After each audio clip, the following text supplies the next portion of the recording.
প্রিয় ভিউয়ার, আজকে মজার একটি স্বপ্নের কথা বলবো। স্বপ্নে আল্লাহ তাআলাকে দেখার ব্যাখ্যা কি? স্বপ্নে কোনো ব্যক্তি উত্তম অবস্থায় আল্লাহ তাআলার দর্শন লাভে ধন্য হলে এটা তার জন্য সুসংবাদ, আনন্দ ও সাফল্য হাসিলের নিদর্শন বিশেষ। কিয়ামতের ময়দানে এ অবস্থায় আল্লাহ তাআলার সাক্ষাৎ লাভে সে ধন্য হবে। অধিকন্তু পার্থিব জীবনে তার যাবতীয় নেক আমল কবুল হওয়ার দলিল সাব্যস্ত হবে। এ পর্যায়ে আল্লাহ তাআলাকে সে যদি তৃপ্তি নজরে দেখতে পায়, তাহলে পার্থিব জীবনে তার যথাযথ মূল্যায়ন হবে, মান মর্যাদা বৃদ্ধি পাবে, উপরন্তু সে জান্নাতে প্রবেশ করবে। সুবহানাল্লাহ। এক ব্যক্তি স্বপ্নে দেখল মহান আল্লাহ তাআলা তাকে কোনো পার্থিব জিনিস দান করছেন। এর ব্যাখ্যা হবে সে কোনো রোগে আক্রান্ত হবে, কোনো বিপদে পতিত হবে, অথবা তার পরীক্ষা নেওয়া হবে। পরিণামে যার প্রতিদান এত অধিক পরিমাণে তাকে দেওয়া হবে যে পরিশেষে সে লোক জান্নাতে প্রবেশ করবে।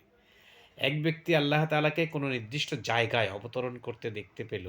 এর ব্যাখ্যা হবে সে স্থানে বাসিন্দাদের আনন্দ, কল্যাণ ও সফলতা নসিব হবে। যদি কোনো ব্যক্তি স্বপ্নে দেখে আল্লাহ তাআলা তার সাথে এমন কথা বলছেন যার মাঝে হুমকি, ধমকি, নিষেধাজ্ঞা ও আদব অঙ্গীকার রয়েছে, তাহলে এর ব্যাখ্যা হবে সে গুনাহগার এবং যে কাজে লিপ্ত আছে সেগুলো ছেড়ে দেওয়া উচিত। যদি কোনো ব্যক্তি স্বপ্নে দেখে আল্লাহ পাক স্বয়ং তার বিছানায় উপস্থিত হয়ে তাকে মুবারকবাদ জানাচ্ছেন, তাহলে এর ব্যাখ্যা হবে আল্লাহ পক্ষ থেকে তার প্রতি রহমত বর্ষিত হবে এবং সে বুজুর্গি প্রাপ্ত হবে।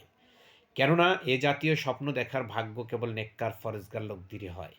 কেউ যদি আল্লাহ তাআলাকে দেখতে পায় যে তার ছবি বানানো হয়েছে, অথবা আল্লাহ তাআলা দেখছে বলে নিজের কল্পনায় আসে, কিংবা আল্লাহর অনুরূপ অন্য কাউকে দেখতে পায়, এমতো অবস্থায় এর তাবির হবে এহেন সর্বদ্রষ্টা লোকটি অচিরেই মিথ্যাবাদী, আল্লাহর প্রতি অপবাদ আর আরোপকারী এবং আচার আচরণে বেদাতের অনুসরণ প্রতিপন্ন হবে। কাজেই অতি শীঘ্র তার তওবা ইস্তেগফারে আত্মনিয়োগ করা দরকার। একইভাবে যদি কেউ দেখতে পায় আল্লাহ তাআলাকে অপূর্ণাঙ্গ অবস্থায় দেখতে পায়, অথবা মূর্তি প্রতিমা কিংবা অন্য অবস্থায় দেখতে পায় যা তার সৌন্দর্য, শ্রেষ্ঠত্ব, মহত্বের জন্য শোভনীয় নয়, তাহলে তার তওবা ইস্তেগফারে লুটিয়ে পড়া উচিত। কেননা আল্লাহ তাআলা সকল ত্রুটি ও অপূর্ণতা থেকে সম্পূর্ণরূপে পবিত্র। সুবহানাল্লাহ। ঘটনা: একবার এক লোক হযরত জাফর সাদিক রাহিমাহুল্লাহ এর নিকট উপস্থিত হয়ে বলল, আমি স্বপ্নে দেখেছি আল্লাহ যেন আমাকে একখণ্ড লোহা দান করেছেন এবং আমাকে এক ঢোক সিরকা পান করিয়েছেন। এর ব্যাখ্যা কি হতে পারে? উত্তরে ইমাম জাফর সাদেক রাহিমাহুল্লাহ বলেন, লোহা দ্বারা কঠোরতা বোঝানো হয়েছে। কেননা আল্লাহ তাআলা ইরশাদ করেছেন, ওয়া আনজালনাল হাদিদা ফীহি বা'সান শাদীদ। আর আমি লোহা নাজিল করেছি যাতে রয়েছে বিপুল কঠোরতা। তোমরা সন্তানদের কেউ সম্ভবত দাউদ আলাইহিসসালামের কারিগরি বিদ্যা শিক্ষা নিতে পারো।